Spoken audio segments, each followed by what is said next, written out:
Hey guys, Nick Espinoza, your chief security fanatic here, and today I'm asking the question, what happens when a major US government entity loses its trademark to a TV show? And I found this absolutely fascinating, and here's what's going on, and this is coming by way of the Military Times. Now, you may know that the newest branch of the United States military is the Space Force. This was announced a couple of years ago, like 2-3 years ago or so, by President Trump. Now, space is apparently a war-fighting domain, and if it's not now, the expectation is that in the future, we are going to expand into that, and so the Space Force has been created, which brings us to today. Now, the recently launched Netflix comedy series called Space Force is basically a satirical portrayal of the military's newest branch, starring Steve Carell. Now, Netflix, being proactive in the way most corporations are, got out in front of the US military in its claim to trademark Space Force for the show. Now, as it currently stands, Netflix has secured global trademark rights for Space Force in numerous regions throughout the globe, including Australia, Mexico, Europe, and just many other places. And this is according to the Hollywood Reporter. Applications submitted by Netflix reportedly date back as far back as January of 2019. The only efforts apparently made by the Department of Defense, meanwhile, have come in the form of trademark applications with the intent to use, obviously, Space Force in the United States, and that is currently pending with the U.S. Trademark Office.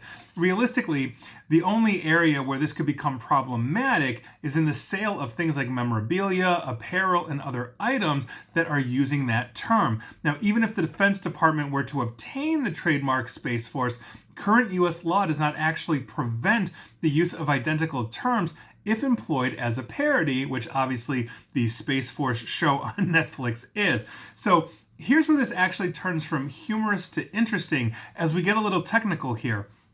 Recent trademarks disputes undertaken by the United States Armed Forces have actually centered on outside use of military symbols and imagery, in which case the Defense Department has issued the following guidance basically to any corporation that wants to use this, and I quote, "In accordance with subpart 2635.702 of Title V," of course, government speak, Code of Federal Regulations, reference I, the Department of Defense marks may not be licensed for use in a manner that creates a perception of Department of Defense endorsement of any non-federal entity or its products or services. Department of Defense may not be licensed for any purpose intended to promote ideological movements, socio-political change, religious beliefs, including non-belief, specific interpretations of morality, or legislative statutory change.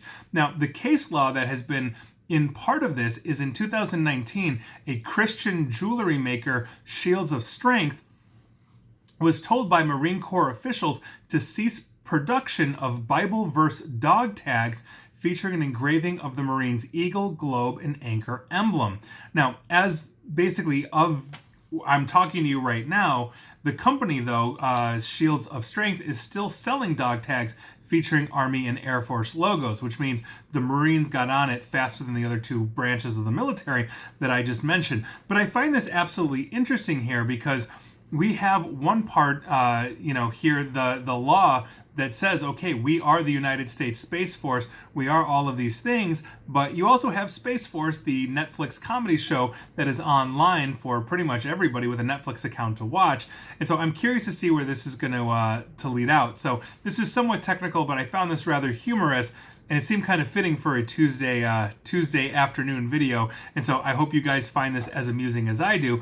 But what happens if, for whatever reason, Netflix, let's say, is forced to go and sue the Department of Defense of the United States, saying, we own the trademarks to Space Force, you have to change your name. And I'd be curious to know what happens there, but it seems like they're both going to have this. And depending on the apparel and where it's sold, we may see one thing or the other here in the United States. So I'd love to hear your comments, but I thought that was rather interesting. And please like, share, follow me here on Facebook and Twitter at NickAESP. And please feel free to subscribe to me at YouTube as well. And as always, stay safe and stay online. Thanks, guys.